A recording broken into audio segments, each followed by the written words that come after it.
This question is asking us to calculate the 35th percentile.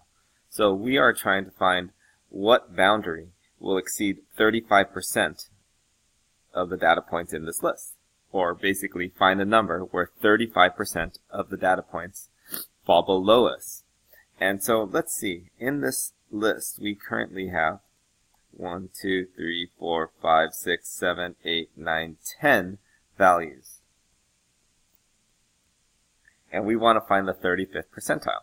So our first step is we need to find out where's the location of that 35th percentile, or our index. So I'll call that location L. And since we want to cut off 35%, well, let's find out what is 35% of all the data values. So 35 over 100 is 0.35. And then multiply this by 10. And we find that in order to be larger than 35%, we need to be larger than 3.5 values. Well, we can't be larger than 3.5 values, and this is a decimal place, but that would be our index. So what we need to do is just choose the next number up. If we are larger, if we choose the fourth number here, then this number would be larger than 3.5 values. So our percentile, our 35th percentile, would just be 10.5.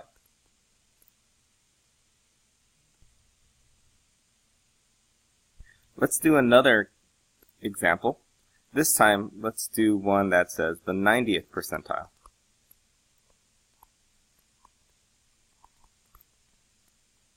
So for the 90th percentile, again, we want to find the location that will cut off 90% of all of our data values. So let's find what is 90% of all of our data values. So 0.90 times 10 tells us we need to cut off 9 data values. Well, if we cut off 9 data values, this is a whole number right here. So our index is a whole number, but we cannot choose that specific number itself because it is not going to be greater than 90%. It'll be greater than or equal to 90% of the data values. So what we should do whenever we get a whole number is we cut in between the 9th and 10th. We're going to cut in between. So we're going to find the midpoint between the 9th and 10th data values in our list. Well, if we count down this list, we find this is the 9th, this one's the 10th. So we need to find out what is the value that's right in between these two. And so the way we do that is we just add those two values.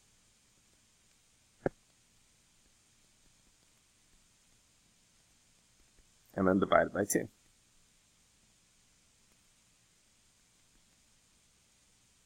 And if we do this, we get 27.8.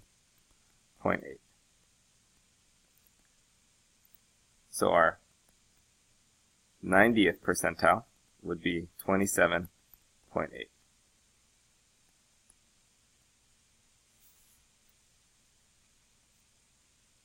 So notice again the two methods that we have here is when we find this location or index for the first one, we see that 3.5 is a decimal, and so we have to just choose the next value up, which gives us the fourth value. If we ever get a whole number for our location, that's when we're going to cut in between the two and end up getting the number that's in between the 9th and the 10th in this example. Let's look at an example where we're going the other direction, where we want to find at what percentile is a given value. So here, we're given a list of numbers, and it's kind of all mixed up, so we should probably put this in order first. And so I see I have 22 is the smallest, then 44, 56, 71, 96, and 98. And again, what is it asking is to find the percentile for 96. So what is a percentile again? It's the percentage, it's the boundary at which what percentage is going to be below it, is less than this. We exceed what percentage of the values. Well, we look at this list and we see that out of all 6 of these, 4 of them are to its left. 4 of them are smaller than 96. So what percentage is smaller than 96? Well, our percentage would be 4 out of the 6, which gives us about 0.667, which tells us that we're in the, if we round it to the nearest percentage, the 67th percentile.